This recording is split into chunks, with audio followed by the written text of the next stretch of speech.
They said she should be grateful. After all, not every village girl was chosen to marry a count. But gratitude dies quickly when it's chained to fear. On the night of her wedding, in a grand candlelit chamber where silence felt heavier than stone, the old count, feared across 3 provinces, did something no one could have imagined. He knelt before her.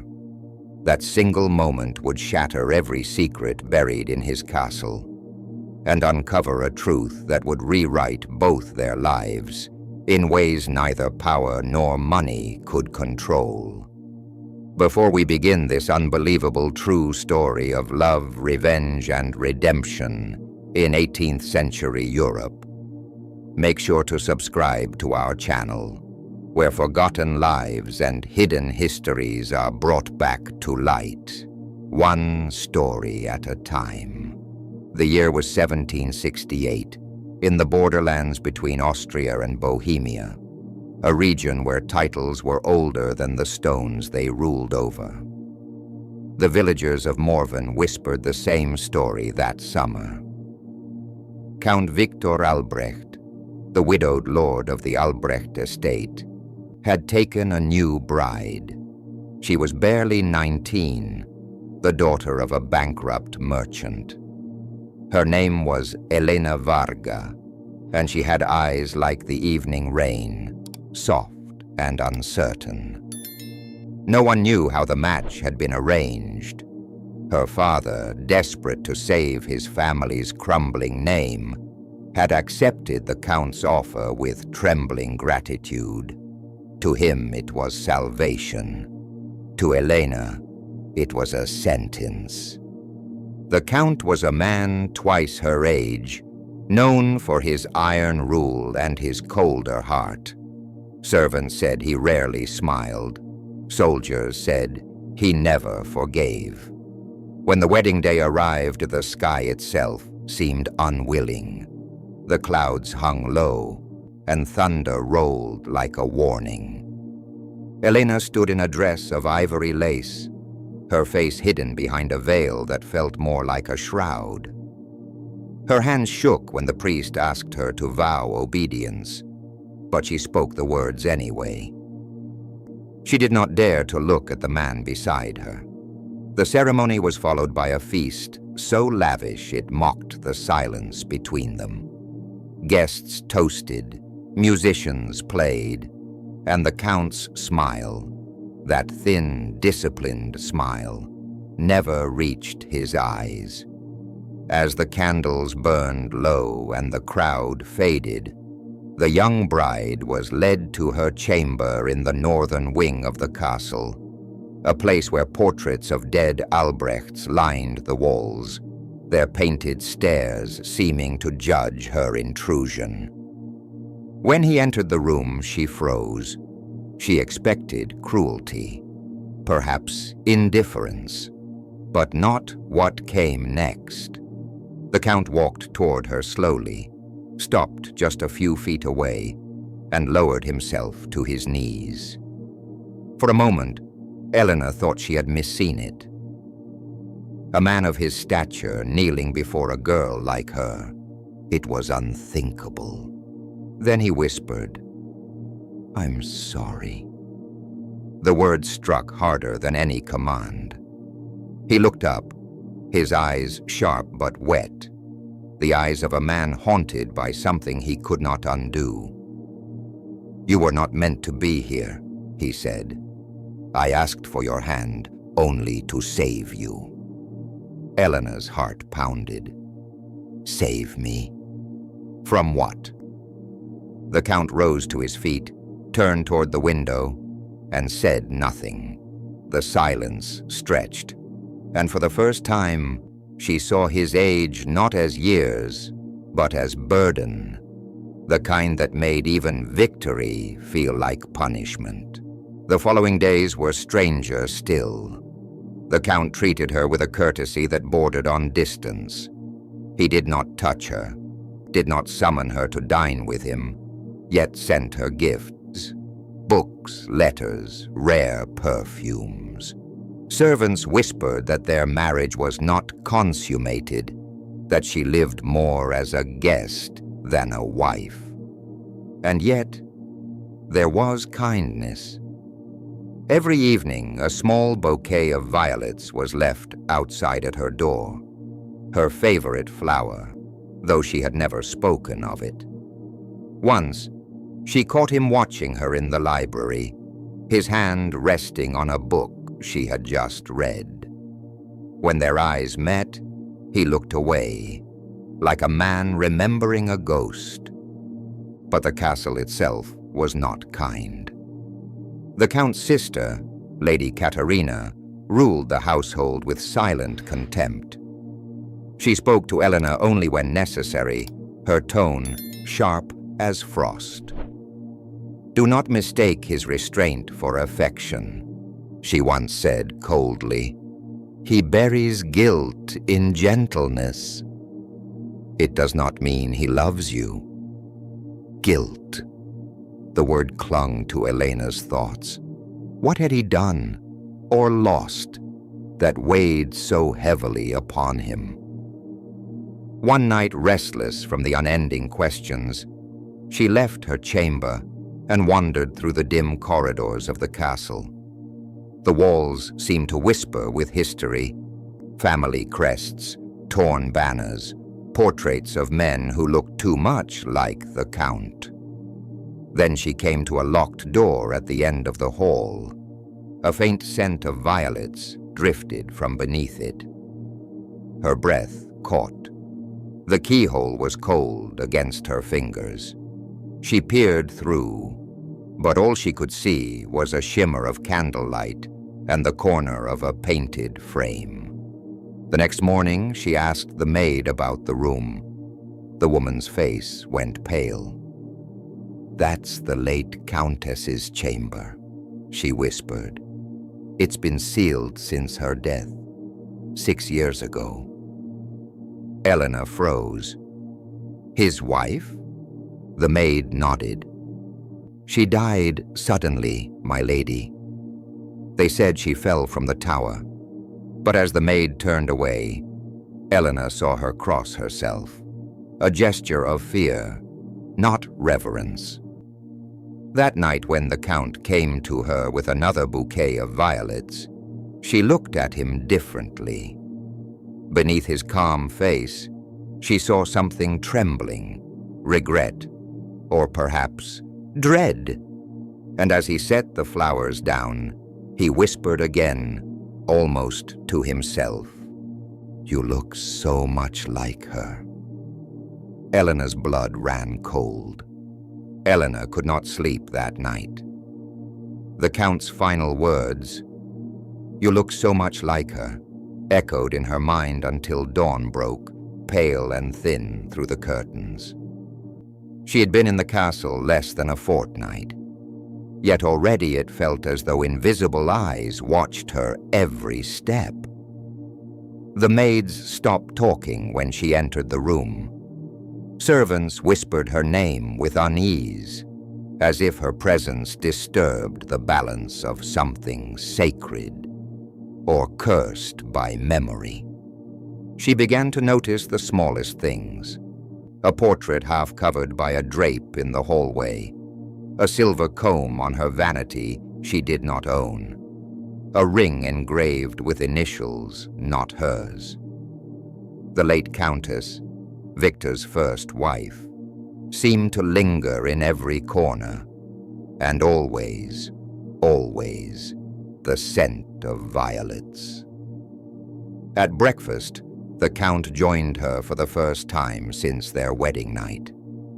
He looked older in the morning light, not frail, but hollowed, like a man carved by remorse. He spoke softly, about nothing of consequence: the weather, the state of the vineyards, the restoration of the chapel. But Elena could sense it. Every word was a wall, carefully placed to hide what he truly wanted to say. When she asked about the room at the end of the corridor, The Count's spoon froze mid-air.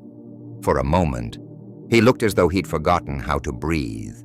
Then he said in a low voice, "That door stays locked, for your own peace." Her heart beat faster. "Peace from what, my lord?" He didn't answer.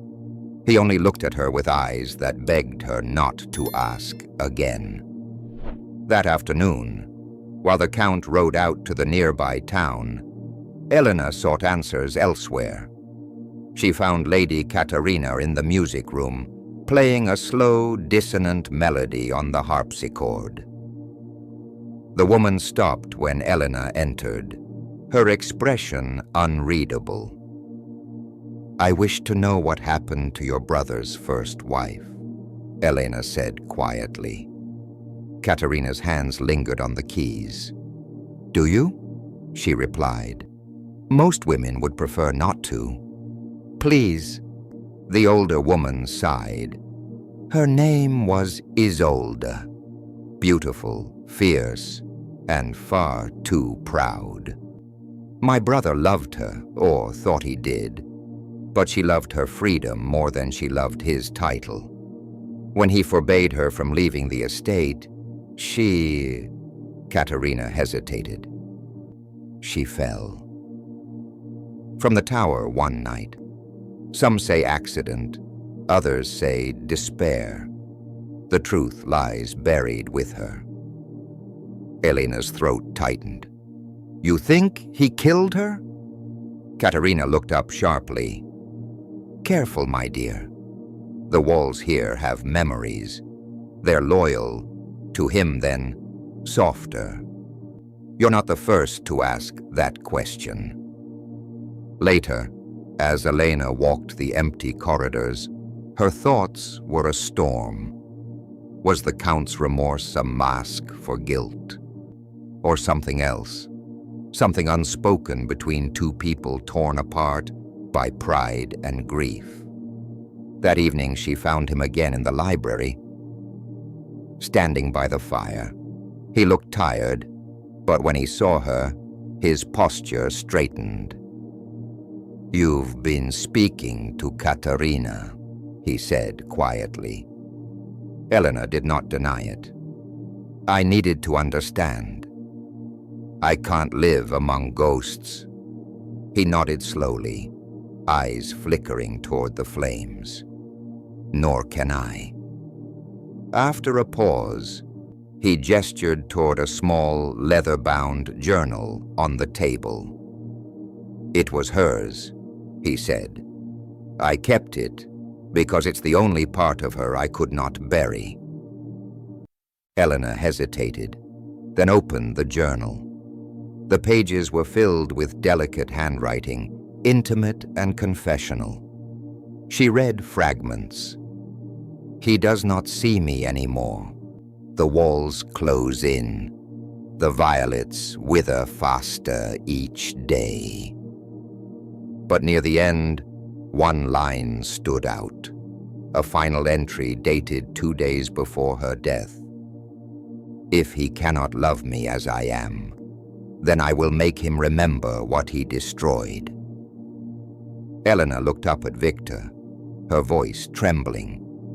"She hated you." He didn't flinch. "Yes," he said, "and I deserved it." "Then why marry me?" she whispered. "Why another girl with her face?" He looked at her, truly looked, and for the first time she saw not cruelty, but unbearable sorrow. "Because you were never meant to be her replacement. You were meant to be her forgiveness." Elena stepped back, shaken. "You don't even know me." "No," he said softly, "but I knew what I did to her. And when I saw you in the market that day, I saw a chance to atone, to give someone the peace I denied her." The words should have comforted her. Instead, they filled her with unease. Love born from guilt was not love at all. It was penance disguised as devotion. As days turned into weeks, the castle's atmosphere grew stranger. The Count withdrew again, spending long hours locked in his study. Servants grew restless. Katerina vanished for days at a time. Elena wandered the halls like a prisoner of memory. And every night, without fail, the violets appeared by her door. One morning, a violent storm broke across the valley. Wind rattled the shutters, rain lashed against the stone. Elena sought refuge in the northern corridor, the one ending at the locked chamber. But this time something was different. The door was ajar. Her pulse quickened. Slowly she pushed it open. Inside, the air was still and faintly perfumed with violets. A dressing table stood before a mirror draped in black cloth. Dust covered everything, except for one thing: a recent bouquet of fresh violets, placed neatly at the center of the table. Elena's breath caught. Someone had been here. Recently. And as she turned toward the wall, she saw it. A portrait uncovered, its colors vivid beneath the dust. A woman in a white gown, her face calm, her eyes cold. She looked exactly like Elena. Elena stood frozen before the portrait, her heart hammering so hard it seemed to echo off the chamber walls. The woman in the painting, Isolde, wore the same ivory gown Elena had worn at her wedding, the same veil, the same soft gaze that now looked back at her from the mirror's reflection. It was as though time itself had looped, trapping her inside another woman's fate. For several moments she could not move. Her fingers trembled as she traced the edge of the painting's frame. Beneath it, faintly carved into the wood, were the initials V, A, and IA, Viktor and Isolde Albrecht. The date below it sent a chill through her blood. 1762, the year of Isolde's death. Elena stepped back. She could feel the air thick with questions. Who had placed the fresh violets here? Why was the door left open after all these years? Behind her, the floorboards creaked. She turned sharply, and there stood the Count. He looked older than she had ever seen him, his face drawn and shadowed. For a long moment, neither spoke. Then quietly, he said, "You were never meant to find this room." Elena's voice shook. "Why?" "Because I would see her face, or mine." He looked at the portrait. "Because you would see my sin." She stared at him, waiting.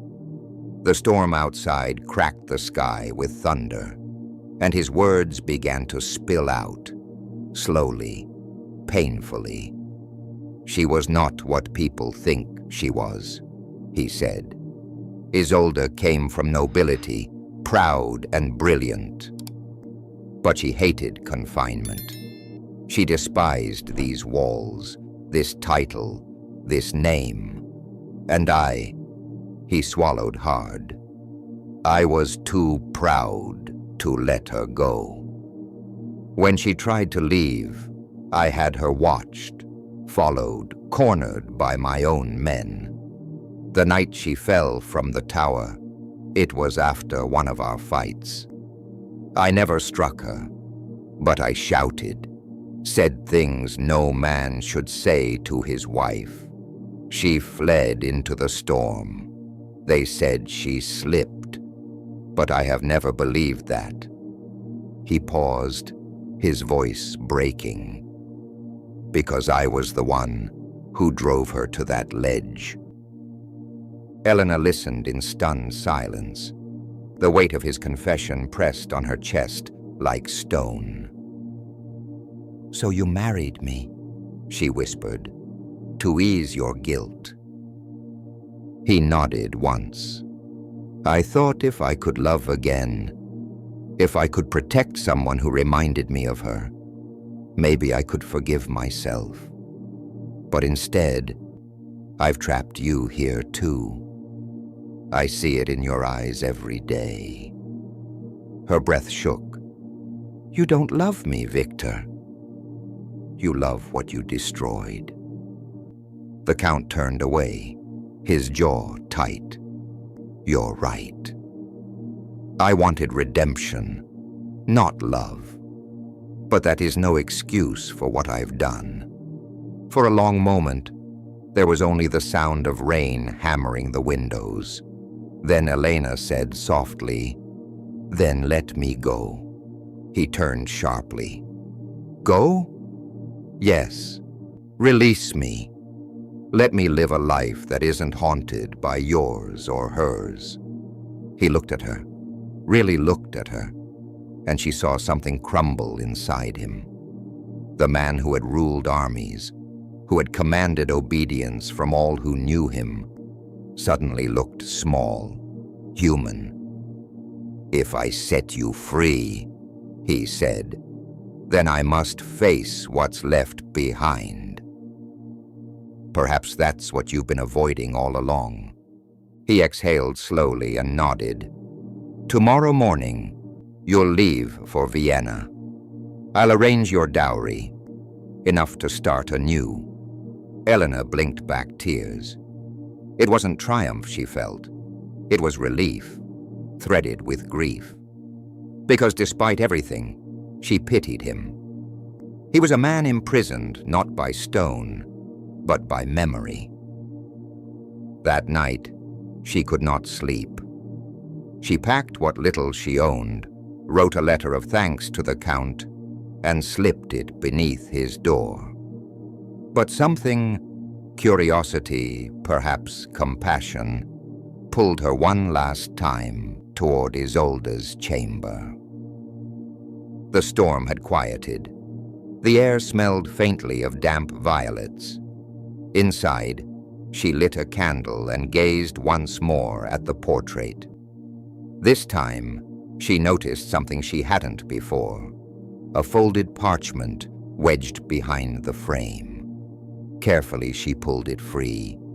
It was a letter, written in a delicate, slanting hand. "To Viktor," it began. "If I leave tonight, it is not out of hatred, but mercy. You are destroying yourself trying to control what you cannot. One day you will learn that love cannot be kept, only given. When you do, forgive yourself and forgive me." Elena pressed the letter to her chest. It was not a suicide note. It was a farewell. Isolde had not meant to die that night. She had meant to escape. She took the letter to the Count's study. He was there, slumped over his desk, half asleep with a glass of wine untouched before him. "Viktor," she said softly, placing the parchment in his trembling hands. He read it silently. Then, to her shock, tears rolled down his face, silent, unguarded. "All these years," he whispered, "I punished myself for her death. But it was her mercy I never understood." He looked up at Elena.